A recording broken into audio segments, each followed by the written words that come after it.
வணக்கம். பரங்கிப்பட்ட ரிஷிகேஷ் பேசுகிறேன். திரைப்படத்தில் ஒரு வசனத்தை பார்த்துருப்பீங்க.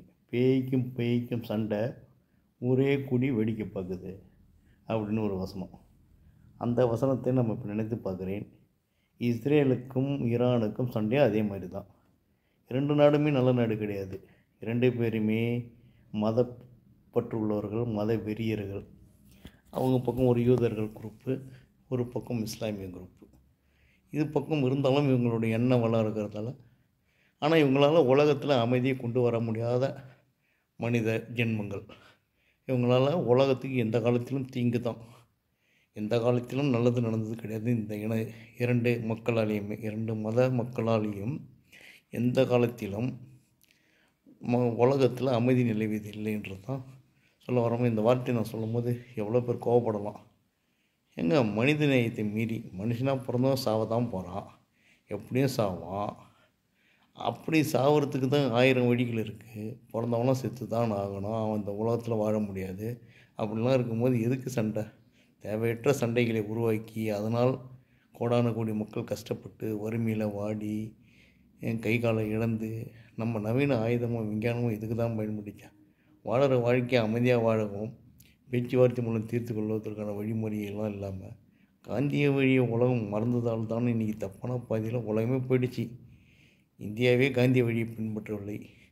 காந்தியை அவருடைய சீடர்கள் என்று சொல்லி கொண்டவர்களே காந்தியத்தை பின்பற்றவில்லை, காந்தியத்தை பின்பற்றவில்லை. யாருமே காந்தியத்தை நினைக்கவில்லை. காந்தியம் என்ன, அகிம்சைன்னா எதையுமே ஒரு முறைப்படி சாத்வீக முறையில் உரிமையை விட்டு கொடுக்காமல் பேச்சுவார்த்தையின் மூலம் தீர்த்து கொள்ள வேண்டும். இதுதானே ஒழிய இதை தவிர்த்து மாற்று வழியில் ஆயுதம் ஏந்தி போராடுவது என்பது எந்த வகையிலும் ஒரு நியாயமான விஷயம் கிடையாது. அது தேவைப்படும்போது ஒரு குறைந்தபட்சம் உபயோகப்படுத்தலாம், மொழி அதை அதிகபட்சமாக வச்சுக்கூடாது. சர்வநாசத்தை உண்டாக்கும்.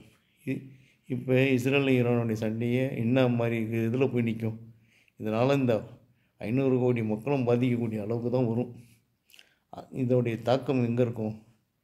இன்றைக்கி இதில் எங்கே பார்த்தீங்கன்னு சொன்னால், இஸ்ரேல் பக்கத்தில் உள்ள பாலஸ்தீனத்தில் காசா மக்கள் சோத்துக்கு படாத போடுறாங்க.